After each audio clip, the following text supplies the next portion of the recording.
Hello दोस्तों, स्वागत है आप सभी का आपके अपने YouTube channel target botany classes में। दोस्तों, जैसा कि अब आप लोग जानते हैं कि हम लोग जीके जीएस के क्वेश्चन का प्रैक्टिस कर रहे हैं और हम लोग प्रैक्टिस सेट नंबर 18 प्रैक्टिस कर चुके हैं उसी में। ठीक है, प्रैक्टिस सेट नंबर 18 जो है काफ़ी बड़ा है भाई। 50 क्वेश्चन पिछले वीडियो में किए थे हम लोग प्रैक्टिस, और 50 क्वेश्चन इस वीडियो में करेंगे। ठीक है, तो ये प्रैक्टिस सेट नंबर 19 मान लिया जाएगा। ठीक है, प्रैक्टिस सेट नंबर 19।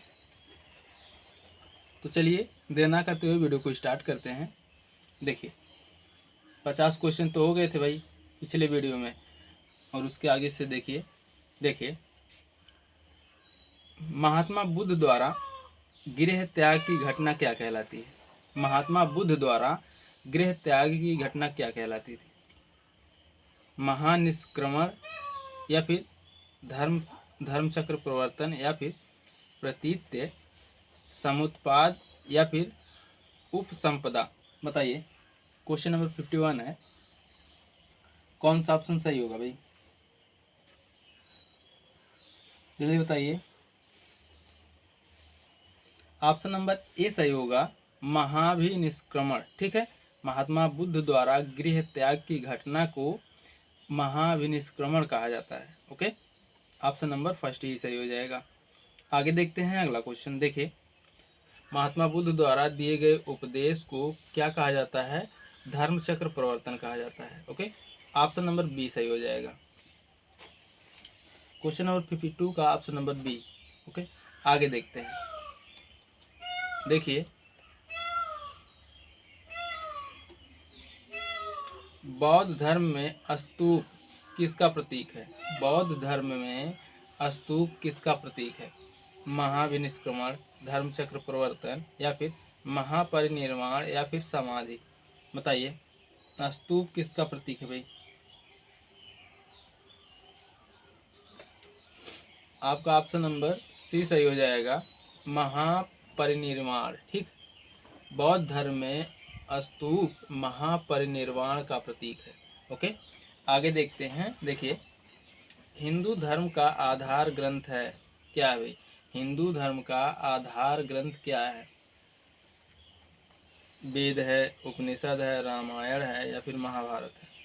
बताइए, question number 54। Option number A सही है, वेद। ठीक है, हिंदू धर्म का आधार ग्रंथ वेद है। ओके, आगे देखते हैं अगला क्वेश्चन।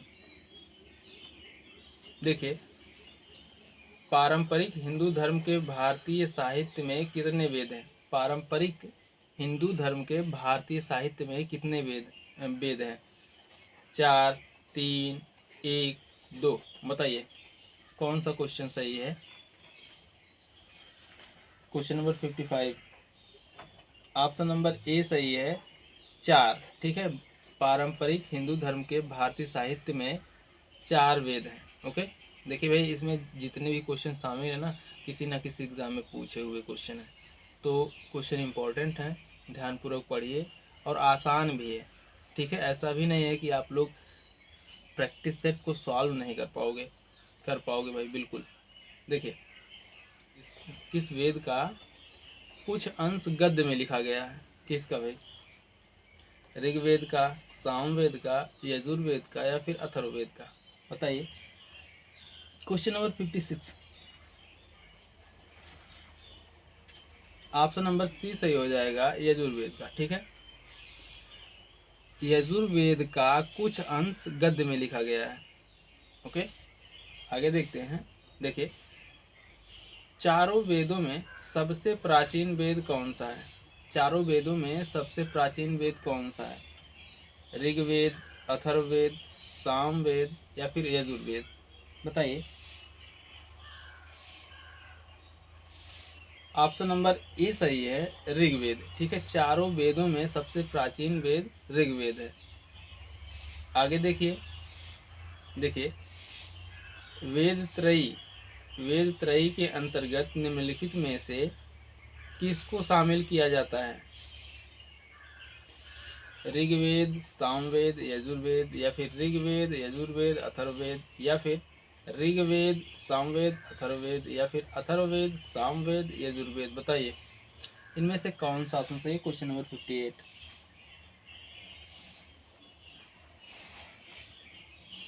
ऑप्शन नंबर ए सही हो जाएगा आपका, ऋग्वेद, सामवेद, यजुर्वेद। ठीक है, वेद त्रयी के अंतर्गत ऋग्वेद, सामवेद, यजुर्वेद को शामिल किया जाता है। ठीक है, आगे देखते हैं अगला क्वेश्चन। गायत्री मंत्र किस ग्रंथ में शामिल है?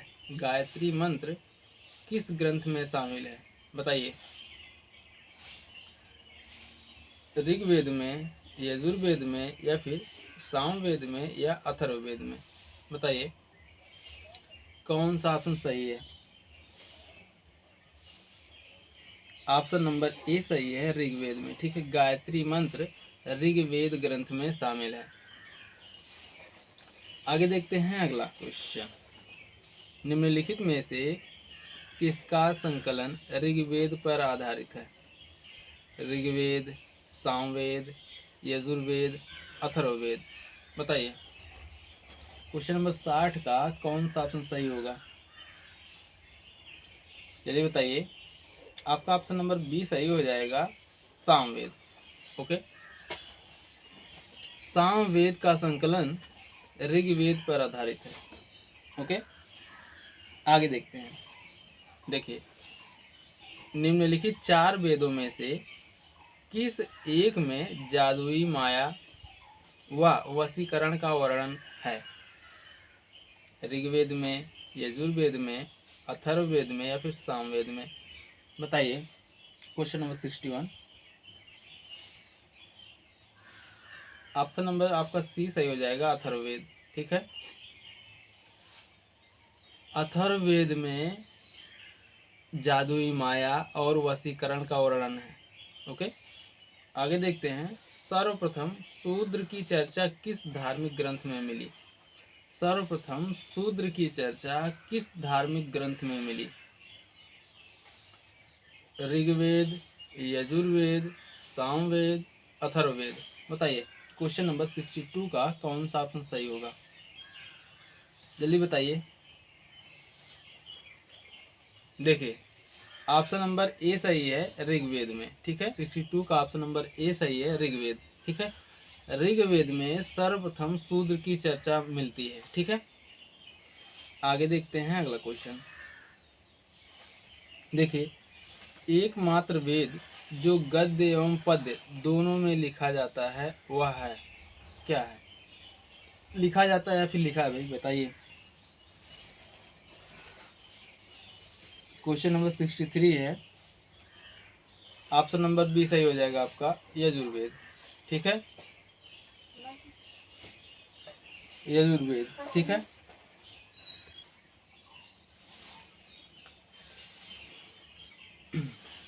ओके, यजुर्वेद एकमात्र ऐसा वेद है जो गद्य एवं पद्य दोनों में लिखा जाता है। ठीक है, आगे देखते हैं। देखिए, सबसे प्राचीन वैदिक साहित्य है, सबसे प्राचीन वैदिक साहित्य क्या है भाई? रामायण है, ऋग्वेद है, यजुर्वेद है या फिर रघुवंश? बताइए क्वेश्चन नंबर 64 कौन सा ऑप्शन सही होगा? ऑप्शन नंबर बी सही है, ऋग्वेद। ठीक है, सबसे प्राचीन वैदिक साहित्य ऋग्वेद है। ओके, आगे देखते हैं अगला क्वेश्चन। देखिए, अस्तो माँ सदगमय सूक्ति कहाँ से ली गई है? अस्तो माँ सदगमय सूक्ति कहाँ से ली गई है? ऋग्वेद से, यजुर्वेद से, सामवेद से, अथर्ववेद से? बताइए इनमें से कौन सा ऑप्शन सही है? Question number 65, option number A सही हो जाएगा आपका, ऋग्वेद से। ठीक है, आगे देखते हैं। देखिए, किस वैदिक ग्रंथ में यज्ञ कर्मकांड संबंधी बातें तथा प्रार्थनाएं हैं? बताइए question number 66, option number B सही हो जाएगा आपका, यजुर्वेद। ठीक है, यजुर्वेद में यज्ञ कर्मकांड संबंधित बातें तथा प्रार्थनाएं हैं। ओके, आगे देखते हैं अगला क्वेश्चन। देखिए, किस वैदिक ग्रंथ में मंत्रों और देवताओं की प्रार्थना का संग्रह है? ऋग्वेद में, यजुर्वेद में, सामवेद में या फिर अथर्ववेद में? बताइए, क्वेश्चन नंबर 67 का कौन सा ऑप्शन सही होगा? ऑप्शन नंबर ए सही हो जाएगा आपका, ऋग्वेद में। ठीक है, ऋग्वेद में मंत्रों और देवताओं की प्रार्थना का संग्रह है। ओके, आगे देखते हैं। देखिए, किस वैदिक ग्रंथ में जादू टोना का वर्णन मिलता है? ऋग्वेद में, यजुर्वेद में, सामवेद में या फिर अथर्ववेद में?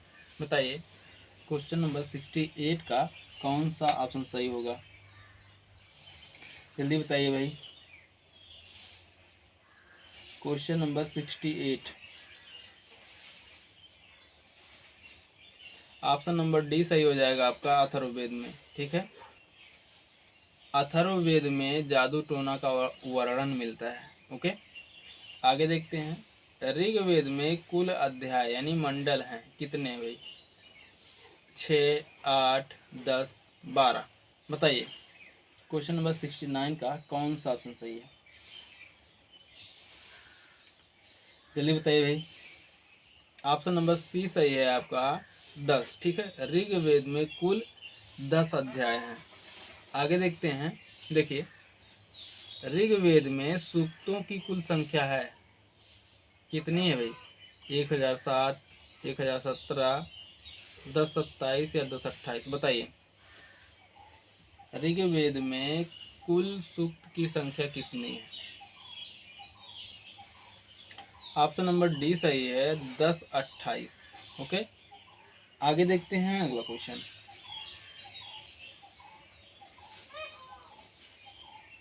देखिए, आयु वृद्धि अर्थात जीवन का विज्ञान का उल्लेख सर्वप्रथम कहाँ मिलता है?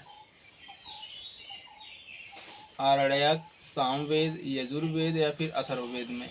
बताइए, किस में मिलता है भाई? ऑप्शन नंबर डी सही हो जाएगा आपका, अथर्ववेद में। ठीक है, आयु वृद्धि अर्थात जीवन का विज्ञान का उल्लेख सर्वप्रथम अथर्ववेद में मिलता है। ओके, आगे देखते हैं। देखिए, उपनिषदों में मुख्यतः विवेचित है, क्या विवेचित है? धर्म, दर्शन शास्त्र, योग, कानून? बताइए, क्वेश्चन नंबर 72 का कौन सा ऑप्शन सही होगा? ऑप्शन नंबर बी सही हो जाएगा आपका, धर्मशास्त्र। ठीक है, उपनिषदों में मुख्यतः विवेचित है धर्मशास्त्र। आगे देखते हैं अगला क्वेश्चन। देखिए, उपनिषद पुस्तकें हैं धर्म पर, योग पर, विधि पर, दर्शन पर? बताइए, क्वेश्चन नंबर 73 कौन सा ऑप्शन सही होगा भाई? ऑप्शन नंबर डी सही हो जाएगा आपका, दर्शन पर। ठीक है, उपनिषद पुस्तकें दर्शन पर आधारित हैं। ठीक है, आगे देखते हैं अगला क्वेश्चन। देखिए, प्रमुख उपनिषदों की संख्या है कितनी है? 4 है, 12 है, 101 है, 102? 102 बोल रहे हैं, 200? बताइए, क्वेश्चन नंबर 74 का कौन सा ऑप्शन सही होगा? जल्दी बताइए, क्वेश्चन नंबर 74 का कौन सा ऑप्शन सही होगा? ऑप्शन नंबर बी सही हो जाएगा, 12। ठीक है, प्रमुख उपनिषदों की संख्या 12 है। ओके, आगे देखते हैं। क्वेश्चन नंबर 75, नचिकेता और यम के बीच सुप्रसिद्ध संवाद किस उपनिषद में उल्लिखित है? बताइए, किस सुप्रसिद्ध संवाद संवाद बोला नचिकेता और यम के बीच सुप्रसिद्ध संवाद किस उपनिषद में उल्लिखित है भाई? क्वेश्चन नंबर 75 है। बताइए, कंठोपनिषद में। ठीक है, ऑप्शन नंबर सी सही हो जाएगा आपका, कंठोप उपनिषद में नचिकेता और यम के बीच सुप्रसिद्ध संवाद का वर्णन है या फिर उल्लिखित है। ठीक है, आगे देखते हैं अगला क्वेश्चन। देखिए, महात्मा बुद्ध के पंचशील सिद्धांत का उल्लेख किस उपनिषद में मिलता है? बताइए। Question number 76, 76। Option number A सही हो जाएगा आपका छंदोग्य छंदोग्योपनिषद। ठीक है, छंदोग्योपनिषद ऑप्शन नंबर ए सही हो जाएगा। आगे देखते हैं अगला क्वेश्चन। देखिए, चारों आश्रम की सर्वप्रथम चर्चा मिलती है, किस में मिलती है? चारों आश्रम की सर्वप्रथम चर्चा मिलती है जाबलोपनिषद में। ठीक है, ऑप्शन नंबर डी सही है, जाबलोपनिषद में। ठीक है, आगे देखते हैं अगला क्वेश्चन। देखिए, पुनर्जन्म की अवधारणा सर्वप्रथम कहाँ से आई? पुनर्जन्म की अवधारणा सर्वप्रथम कहाँ से आई? क्वेश्चन नंबर 78 है।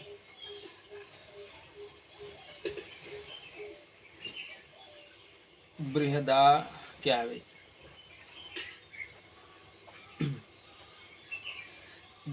बृहदारण्यकोपनिषद। ठीक है, ऑप्शन नंबर ए सही हो जाएगा।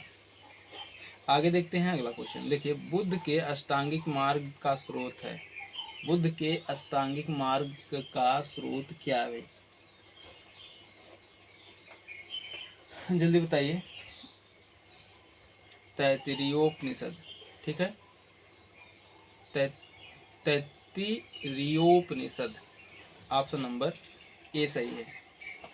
आगे देखते हैं अगला क्वेश्चन। भारत के राष्ट्रीय चिन्ह के नीचे अंकित सत्यमेव जयते शब्द किस ऐतिहासिक ग्रंथ से लिया गया है? बताइए। क्वेश्चन नंबर 80 है।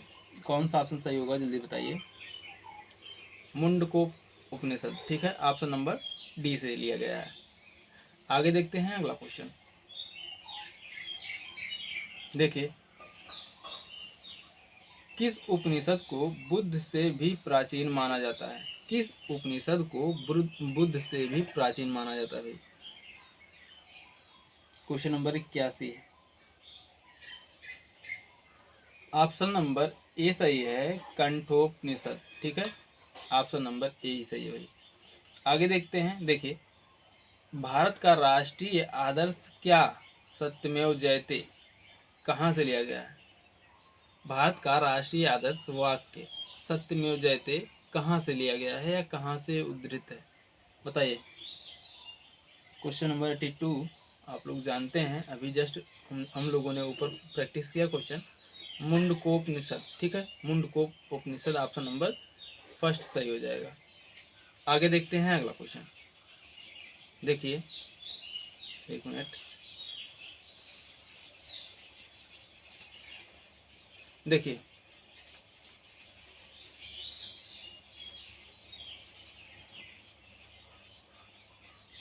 देखिए, वेदांत किसे कहा जाता है? वेदांत किसे कहा जाता है? Question number 83।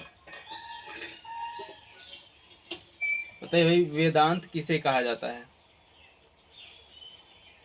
वेदों को, आरण्यकों को, या फिर ब्राह्मण ग्रंथों को, या फिर उपनिषद को? बताइए। क्वेश्चन नंबर 83 कौन सा ऑप्शन सही होगा?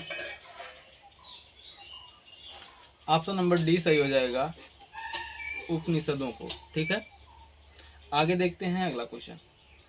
हिंदू धर्मावलंबियों का प्रमुख धर्म क्या है?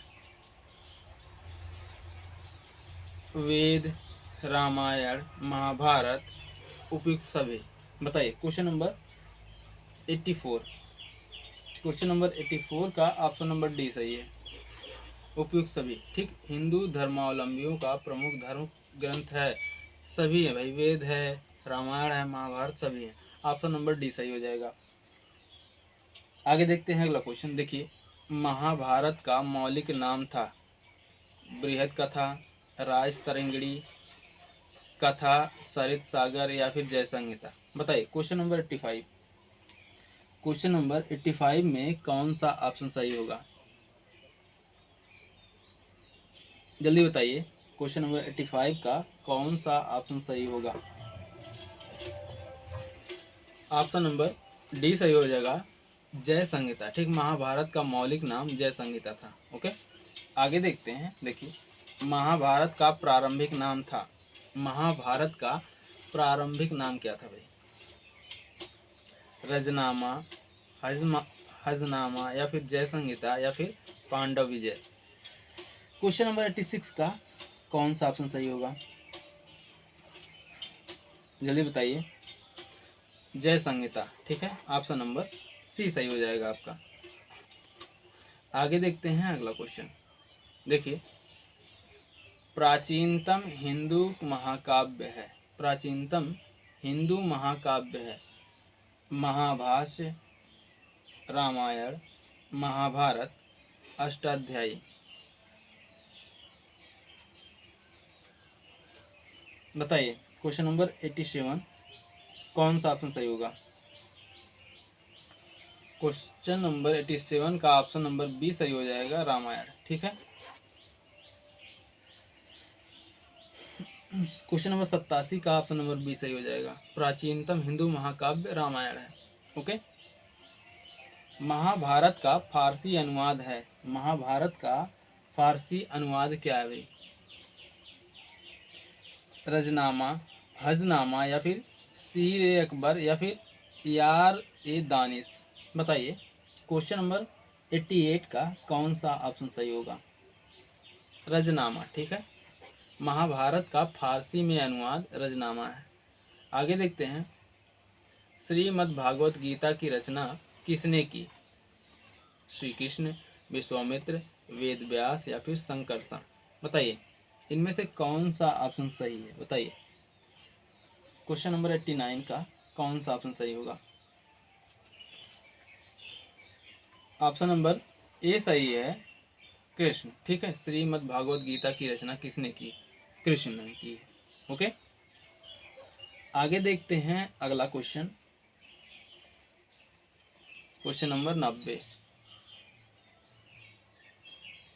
देखिए, श्रीमद् भागवत गीता में है, श्रीमद् भागवत गीता में है क्या है?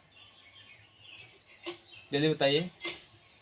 श्रीमद् भागवत गीता में 18 अध्याय हैं व 700 संस्कृत श्लोक हैं। ओके, ऑप्शन नंबर सी सही हो जाएगा आपका। श्रीमद् भागवत गीता में 18 अध्याय हैं और 700 संस्कृत श्लोक हैं। आगे देखते हैं। देखिए, भागवत धर्म का प्रधान ग्रंथ है, भागवत धर्म का प्रधान ग्रंथ है क्या है? Question number 91। रामायण है, महाभारत है, या फिर श्रीमद् भागवत गीता है, या फिर पुराण है? बताइए, ऑप्शन नंबर आपका सी सही हो जाएगा, श्रीमद् भागवत गीता है। ओके, आगे देखते हैं। देखिए, भागवत धर्म का सबसे महत्वपूर्ण ग्रंथ है, भागवत धर्म का सबसे महत्वपूर्ण ग्रंथ क्या है? उपनिषद, स्मृति, पुराण, या फिर त्रिपिटक? बताइए, क्वेश्चन नंबर 92। क्वेश्चन नंबर 92 का कौन सा ऑप्शन सही होगा? ऑप्शन नंबर सी सही हो जाएगा, पुराण। ठीक है, भागवत धर्म का सबसे महत्वपूर्ण ग्रंथ है पुराण। ओके, आगे देखते हैं अगला क्वेश्चन। ब्राह्मण ग्रंथों में सर्वाधिक प्राचीन है, ब्राह्मण ग्रंथों में सर्वाधिक प्राचीन है क्या भाई? 93। क्वेश्चन नंबर 93 का कौन सा ऑप्शन सही होगा? ऐतरेय ब्राह्मण, शतपथ ब्राह्मण, या फिर पंचविश ब्राह्मण, या फिर गोपथ ब्राह्मण? बताइए, क्वेश्चन नंबर 93 का कौन सा ऑप्शन सही होगा? ऑप्शन नंबर बी सही हो जाएगा आपका, शतपथ ब्राह्मण। ठीक है, ब्राह्मण ग्रंथों में सर्वाधिक प्राचीन ग्रंथ शतपथ ब्राह्मण है। ओके, आगे देखते हैं अगला क्वेश्चन। देखिए, सिखों के 10वें गुरु गुरु गोविंद सिंह का जन्म हुआ था, सिखों के 10वें गुरु गुरु गोविंद सिंह का जन्म हुआ था अमृतसर में, दिल्ली में, पटना में, कोलकाता में? बताइए, question number 94। Option number C सही हो जाएगा आपका, पटना में। ठीक है, सिखों के 10वें गुरु गुरु गोविंद सिंह का जन्म पटना में हुआ था। ओके, आगे देखते हैं अगला क्वेश्चन। देखिए, वेदांगों की कुल संख्या है कितना है भाई? वेदांगों की कुल संख्या कितना है? 6 है भाई। ऑप्शन नंबर सी सही हो जाएगा, वेदांगों की कुल संख्या 6 है। आगे देखते हैं अगला क्वेश्चन। देखिए, वेदों को अपौरुषेय, ठीक, अपौरुषेय क्यों कहा जाता है? वेदों को अपौरुषेय क्यों कहा जाता है? बताइए। Question number 96। क्वेश्चन नंबर 96 का कौन सा ऑप्शन सही है? क्योंकि वेदों की रचना देवताओं द्वारा की गई है, ठीक है। ऑप्शन नंबर ए सही हो जाएगा। आगे देखते हैं अगला क्वेश्चन। देखिए, बौद्ध धर्म के 5 महाव्रतों का उल्लेख सर्वप्रथम कहाँ मिलता है? बौद्ध धर्म के 5 महाव्रतों का उल्लेख सर्वप्रथम कहाँ मिलता है? बताइए। क्वेश्चन नंबर 97 है भाई। बताइए। छंदोग उपनिषद में, ठीक है। ऑप्शन नंबर बी सही हो जाएगा आपका। बौद्ध धर्म के 5 महाव्रतों का उल्लेख सर्वप्रथम छंदोग्य उपनिषद में मिलता है।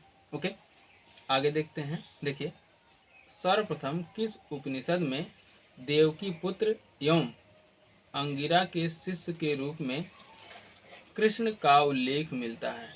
बताइए। सर्वप्रथम किस उपनिषद में देवकी पुत्र एवं अंगिरा के शिष्य के रूप में कृष्ण का उल्लेख मिलता है? क्वेश्चन नंबर 98 का कौन सा ऑप्शन सही होगा भाई? ऑप्शन नंबर सी सही हो जाएगा आपका, छांदोग्य उपनिषद में भाई। नाम ही कठिन कठिन है तो बोलने में थोड़ा सा दिक्कत हो रहा है, कोई बात नहीं। आगे देखते हैं अगला क्वेश्चन। देखिए, अवतारवाद का प्रथम उल्लेख कहाँ मिलता है? अवतारवाद का प्रथम उल्लेख कहाँ मिलता है? महाभारत में, रामायण में, भागवत गीता में या फिर विष्णु पुराण में? बताइए। अवतारवाद का प्रथम उल्लेख कहाँ मिलता है? तो भागवत गीता में मिलता है, ठीक है। ऑप्शन नंबर सी सही हो जाएगा आपका। ओके, आगे देखते हैं अगला क्वेश्चन। देखिए, विष्णु के 10 अवतारों की जानकारी का स्रोत है। विष्णु के 10 अवतारों के जानकारी का स्रोत क्या है? भागवत पुराण, मत्स्य पुराण, विष्णु पुराण या फिर मार्कंडेय पुराण, ठीक। बताइए, इनमें से कौन सा ऑप्शन सही होगा? आपका ऑप्शन नंबर बी सही है, मत्स्य पुराण में, ठीक है। विष्णु के 10 अवतारों की जानकारी मत्स्य पुराण में मिलता है। ओके, तो दोस्तों ये तो थे 50 क्वेश्चन। अब अगले वीडियो में हम लोग 50+ क्वेश्चन और सॉल्व करेंगे। उसके बाद जो है ये विश्व के प्रमुख धर्म टॉपिक समाप्त हो जाएगा, ठीक है। तो वीडियो कैसी लगी कमेंट करके ज़रूर बताइएगा और अपने मित्रों में ज़्यादा से ज़्यादा शेयर करिएगा। मिलते हैं नेक्स्ट वीडियो में, तब तक के लिए जय हिंद, जय भारत, वंदे मातरम।